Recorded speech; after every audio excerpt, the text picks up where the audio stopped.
ஓம் ஸ்ரீ குருப்யோ நமக. ஆன்ம அனுபூதிக்கான பயணம். ஸ்ரீ ஸ்ரீ பரமஹம்ச யோகானந்தர். நீங்கள் புன்னகை புரிய தீர்மானிக்கின்ற அந்த நாளில் உங்களை அழ வைக்க முயல்வதற்கு அனைத்தும் சதி செய்வது போல் தோன்றுவதை நீங்கள் காண்பீர்கள். அதுதான் வாழ்க்கை.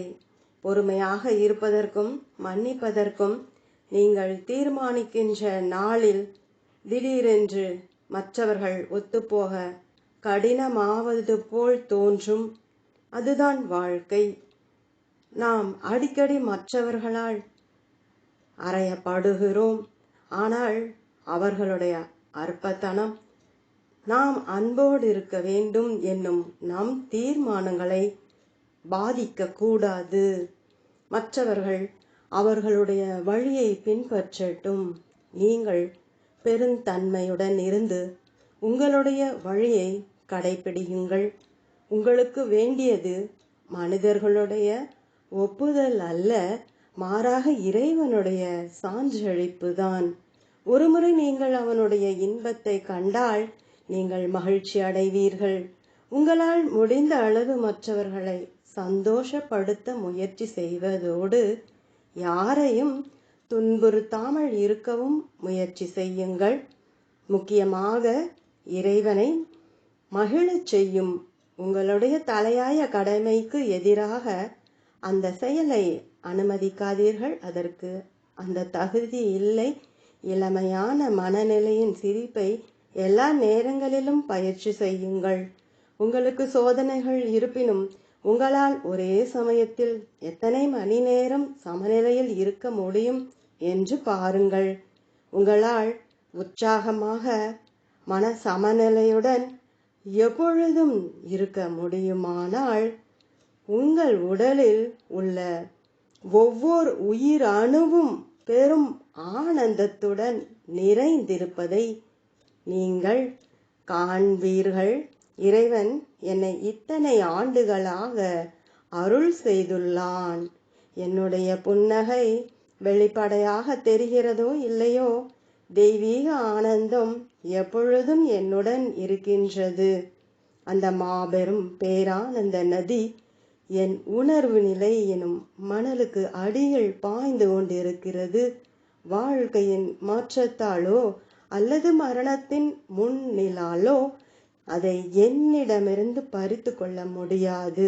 அந்த நிலையை நிரந்தரமாகவும் மாறாததாகவும் உருவாக்க கடினமான உழைப்பு தேவைப்பட்டிருந்தாலும் கூட அது அதற்கான மதிப்பு வாய்ந்தது.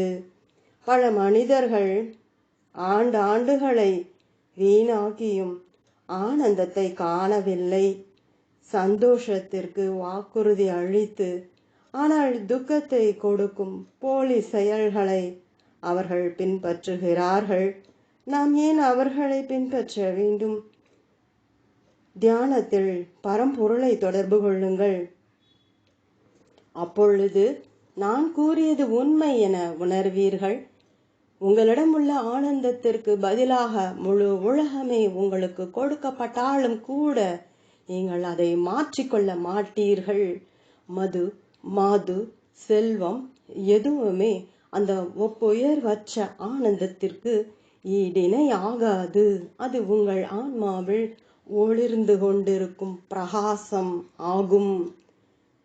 விருப்பத்துடனும் சுயநலம் குறைந்தவராகவும் இருப்பதன் முக்கியத்துவம். இளமையை தக்க வைத்துக் கொள்ள விருப்பமும் முக்கியமானதாகும். நீங்கள் ஒருவரை விரும்பும் பொழுது அவருக்காக சமைக்கவோ அல்லது வேறு எந்த வேலையை செய்வதற்கோ தயங்க மாட்டீர்கள். ஆனால் நீங்கள் விரும்பாதவர்களுக்கு அதை செய்ய வேண்டும் என்றால் உங்களுடைய விருப்பமில்லா தன்மை அவருக்காக எதை செய்வதற்கும் உங்களை சோர்வடையும் சிடுசிடுக்கவும் செய்துவிடும்.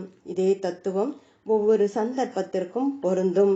உங்களுக்கு விருப்பமில்லை என்றால் உங்களிடம் சக்தியோ அல்லது ஆர்வமோ இருக்காது. உங்களுக்கு விருப்பம் இருந்தால் உங்களிடம் இளமைக்குரிய சக்தியும் ஆர்வமும் இருக்கும். இளமையான மனநிலைக்கான மற்றொரு திறவுகோல் குறைந்த அளவு தன்னலம் கருதுபவராக இருக்கவும் மற்றவர்களுக்கு அதிகமாக வழங்கி அக்கறை காட்டுபவராக இருக்கவும் கற்றுக்கொள்வதாகும். தியானத்தில் இறைவனின் தொடர்பால் அடைந்த ஆனந்தத்தை தக்க வைத்துக் கொள்ள அவனுடைய குணங்களாகிய எல்லோரையும் நேசித்தல், எல்லோரிடமும் நியாயத்துடனும் அன்புடன் இருத்தல் ஆகியவற்றை நீங்கள் பழகிக்கொள்ள வேண்டும். உங்களுடைய விரோதிகளை மன்னித்து விடுங்கள். கோபம் மற்றும் பொறாமையின் அடிமைத்தலையிலிருந்து உங்களுக்கு என்ன ஒரு அற்புதமான விடுதலை கிடைக்கும். ஒவ்வொரு நாளும் மற்றவர்களுக்கு உங்களால் முடிந்த வகையிலெல்லாம் உதவி செய்வதற்கு முயற்சி செய்யுங்கள். குறிப்பாக இறைவனை அடைய ஆன்மாக்களை ஆன்மீக வழியில் கொண்டு வருவதன் மூலமாக உதவுங்கள். குடும்பத்தினரிடத்தும் அன்புக்குரியவர்களிடத்தும் காட்டும் அதே அன்பை மற்ற எல்லோருக்கும் கொடுங்கள். மற்றவர்களை நேசிப்பதற்கென உங்களது அன்பை விரிவுபடுத்த நீங்கள் கற்றுக்கொள்வதற்காக இறைவன் உங்களுக்கு அன்புள்ளவர்களை கொடுக்கிறான். அதோடு உங்களுடைய அன்புக்குரியவர்களை எடுத்துக்கொள்ள மரணத்தையும் மற்ற சூழ்நிலைகளையும் உருவாக்கி நீங்கள் ஒரு சிலருடன் மட்டும் உங்களுடைய அன்பை குறுக்கிக் கொள்ளாமல் அதை எல்லோருக்கும் கொடுக்க கற்றுக்கொள்ள செய்கிறான். உங்களுடைய அன்பு எந்த அளவிற்கு அதிகமாக உலகளாவியதாகிறதோ அந்த அளவிற்கு உங்களுடைய விரிவடைந்த உணர்வு நிலை அவனுடைய சர்வ வியாபக பேரிருப்பின் ஆனந்தத்தால் நிரப்பப்படும். பகவத்கீதை அத்தியாயம் 13 ஸ்லோகம் 30. தனித்தனியாக உள்ள அனைத்து உயிர்களும் ஒன்றினுள் இருப்பதையும் அந்த ஒன்றே பலவாக விரிவடைந்திருப்பதையும் காண்கிற பொழுது அவன் பிரம்மத்துடன் ஐக்கியமாகிறான். உடலின் நிரந்தர இளமை சாத்தியமா? அடுத்து வருவது உடல் ரீதியான இளமை தன்மை. அறிவொளி பெற்றிராத உலகத்தின் நம்பிக்கையில்லா பார்வையிலிருந்து மறைந்து இரகசியமான தனியிடத்தில் இருந்த பல மகான்கள் ஆன்மீகத்தோடு உடல் ரீதியான இளமையையும் பாதுகாத்து ஒரு இயல்பான ஆயுட்காலத்தை விட மிக அதிகமாக வாழ்ந்திருக்கிறார்கள். அப்படிப்பட்டவர்களில் மகாவதார பாபாஜியும் ஒருவர். அத்தகைய சக்தி இந்தியாவின் தலை சிறந்த குருமார்களால் மெய்ப்பித்து காட்டப்பட்டுள்ளது. இந்த உயர்ந்த விதிமுறைகள் மேற்கில் அதிகமாக விளக்கப்படவில்லை. ஏனென்றால் அதன் கலாச்சாரம் வெளிப்புற லோகாயத முன்னேற்றத்தின் மீது கவனம் செலுத்தியது. கிழக்கு தன்னை பரம்பொருளின் எல்லைகளுக்குள்ளான அக ஆராய்ச்சியில் ஈடுபடுத்தி கொண்டது. ஆண்டவனின் கட்டளையின்படி ஒரு தெய்வீக நோக்கத்தை நிறைவேற்ற சில மகான்கள் வழக்கத்திற்கு மாறாக நீண்ட காலம் வாழ தேர்ந்தெடுப்பதை பற்றி ஏன் ஆச்சரியப்படுகிறீர்கள்?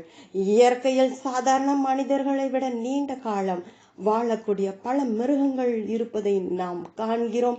இருந்தாலும் மனிதன் மிக உயர்ந்த உயிரினமாக கருதப்படுகிறான். அவன் ஏன் அவ்வளவு நீண்ட காலம் வாழ்வதில்லை? ஏனென்றால் மனித இனமாகிய நாம் சுதந்திர விருப்பத்தை கொடையாக பெற்றிருக்கும் காரணத்தால் நாம் விரும்பும் எதையும் செய்யும் உரிமையை பெற்றிருக்கிறோம். இந்த கொடையை தவறான முறையில் பயன்படுத்துவதன் மூலம் மனிதன் செய்யக்கூடாத எல்லாவற்றையும் செய்ய துணிகிறான். அவனுடைய வாழ்க்கை சிந்தனை இறைவனிடமிருந்து பிரிந்திருப்பதில் பிடிவாதம் முதலிய தவறான பழக்கங்கள் பரிணாம வளர்ச்சியின் போது தலைமுறையாக கடந்து வந்து உடல் அளவிலும் மனதளவிலும் ஆன்மீக அளவிலும் அவனுடைய தெய்வீக ஆற்றல் வளத்தை வெளிப்படுத்தும் தன்மையை வெகுவாக குறைத்துவிட்டது. தாயின் கருப்பையில் இருக்கும் பொழுது மனித உயிர் விந்து மற்றும் சினை முட்டை சேர்க்கையை கொண்ட முதல் உயிரணுவின் பிரிவிலிருந்து வளர தொடங்கி 4 நாட்களுக்குள் கரு உருவாக்கப்படுகிறது. உடலின் முழு உள்ளாற்றலும் 4வது நாளில் அங்கே உள்ளது. ஆரம்பத்தில் உருவாகும் உயிரணுக்கள் கரு உயிரணுக்கள் என்று அழைக்கப்படுகின்றன. ஒவ்வொன்றும் எந்த விதமான உடல் திசுக்களாகவும் மாறும் தன்மை உடையது. குறிப்பிட்ட வடிவமைப்பின்படி அவை புதிரான முறையில் தனித்தன்மை கொண்டவையாக நரம்புகள், எலும்புகள், தோல், இரத்தம், உறுப்புகள் என எல்லா உடல் கூறுகளாகவும் உருவாக துவங்குகின்றன.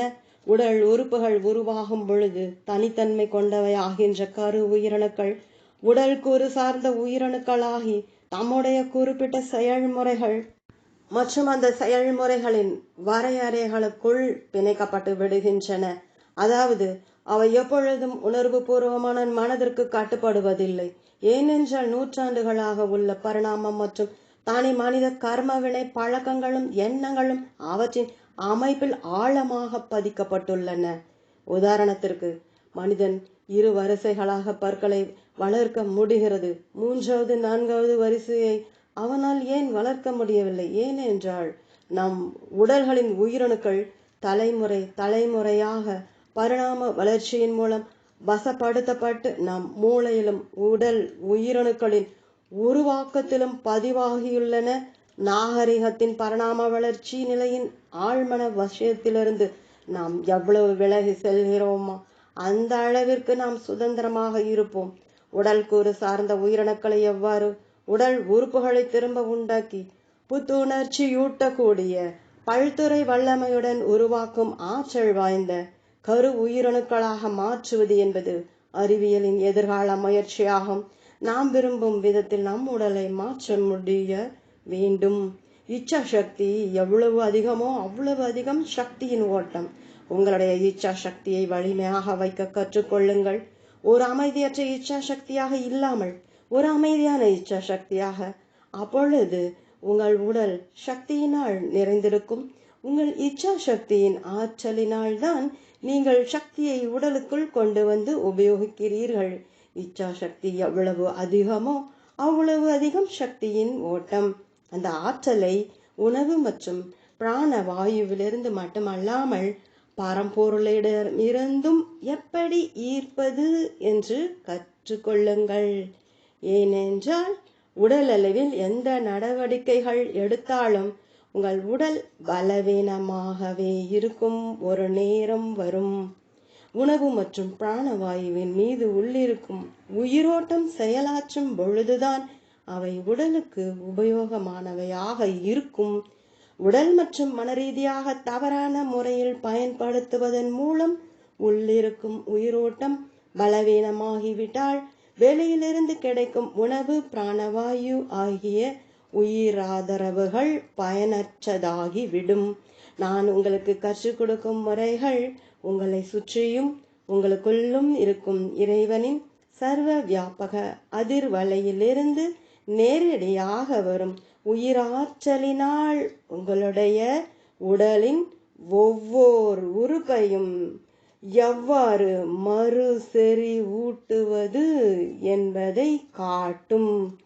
அந்த சக்திதான் உங்களுடைய உடலை உருவாக்கி அதை காக்கிறது.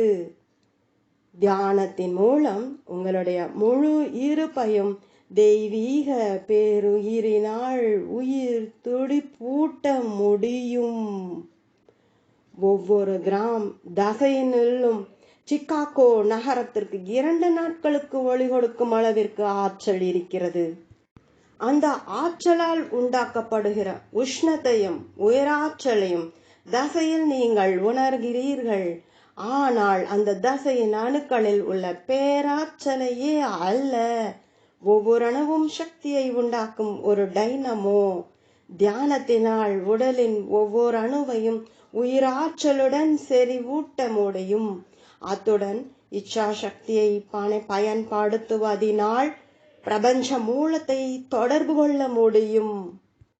உங்கள் இச்சா சக்தியை பலவீனமாக்காமல் வைத்திருந்து அந்த சக்தியை உடல் ரீதியான மற்றும் மன ரீதியான உங்கள் செயல்களை உற்சாகமான விருப்பத்தோடு நிறைவேற்றுவதற்கு பயன்படுத்தினால் உங்கள் உடலும் மனமும் உயிராற்றலுள்ள இளமையோடு இருக்கும். தொடரும். ஓம்.